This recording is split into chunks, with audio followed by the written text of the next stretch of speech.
Hi guys, দেওবাৰ বুলি বিশেষ আয়োজন কৰিছোঁ। এইটো মুৰ্গীয়ে কণী নাপাৰে, বহুত দিন হ'ল গাইজ। পাৰিব বুলি ভাবি আছিল, কিন্তু কেতিয়াও নাপাৰে। এতিয়া দেখিলোঁ বহুত চৰ্বি হৈছে, সেই গতিকে কণী নাপাৰে। চাওকচোন গাইজ, আপোনালোকে ইমান চৰ্বি হৈছে দেখিলে আচৰিত লাগে। গাইজ, খাব লাগিলেতো কৰিবই লাগিব, হয়নে? এইবাৰ বুলি ক'লেতো গাইজ কামৰ শেষ নাই, কাম ওলায়ে থাকে, হয়নে? কাপোৰ ধোৱা কামটো চবত চাই বেছি, হয়নে গাইজ? সকলোৰে হয় এনেকুৱা।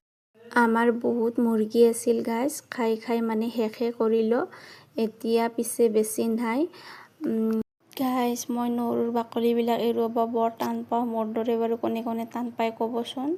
গাইজ, কিছুমান ভিডিঅ'ত দেখিছিলোঁ কটাৰী এখনেৰে পেজটো ওপৰৰ ফালে দলিয়াই দিয়ে, এনেকৈ কাটিব পাৰে। কিন্তু মই চেষ্টা কৰি আছোঁ, মোৰ দ্বাৰাই গাইজ কেতিয়াও সম্ভৱ নোৱাৰিলোঁ। তাৰ শেষত যেনিবা বাকলিবিলাক এৰুৱাবই ধৰিলোঁ, হাৰ মানি গ'লোঁ গাইজ।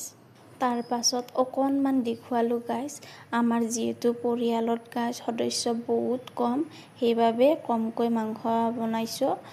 এতিয়া বাৰু আজি এনেকৈ খালোঁ, কাৰণ দিনটো গাইজ বহুত কাম, যিহেতু আজি বন্ধৰ দিন।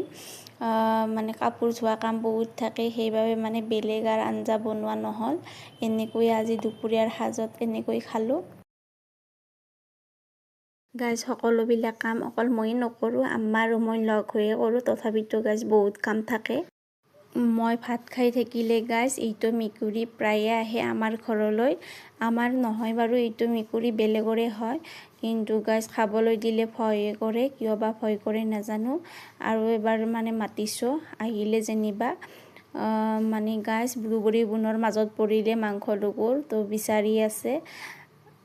মোৰ গাইজ এই মেকুৰীটো দেখিলে বহুত মৰম লাগে। ইমান সুন্দৰ মেকুৰীটো চাওকচোন আপোনালোকে। আপোনালোকৰো বাৰু মৰম লাগিছে নে নাই ক'বচোন।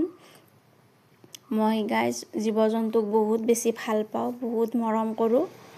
ইমান গাইজ মৰম কৰাৰ পিছতো সিহঁতে গাইজ মোক ভয় কৰে, কিয় বা কৰে গাইজ নাজানো।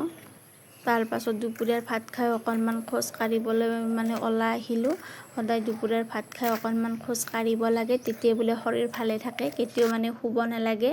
মই বাৰু এইটো সদায় মানি চলোঁ আৰু চেষ্টাও কৰোঁ খোজ কাঢ়িবলৈ।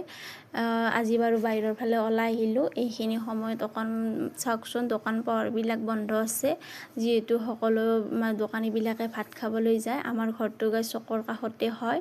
এতিয়া আপোনালোকক দেখুৱাই দিম আমাৰ ঘৰ কোনটো। এইটো আমাৰ ঘৰ হয়। কেতিয়াবা আহিলে আপোনালোকে এপাক সময় যাবচোন, আহিলে বহুত বেছি ভাল লাগিব।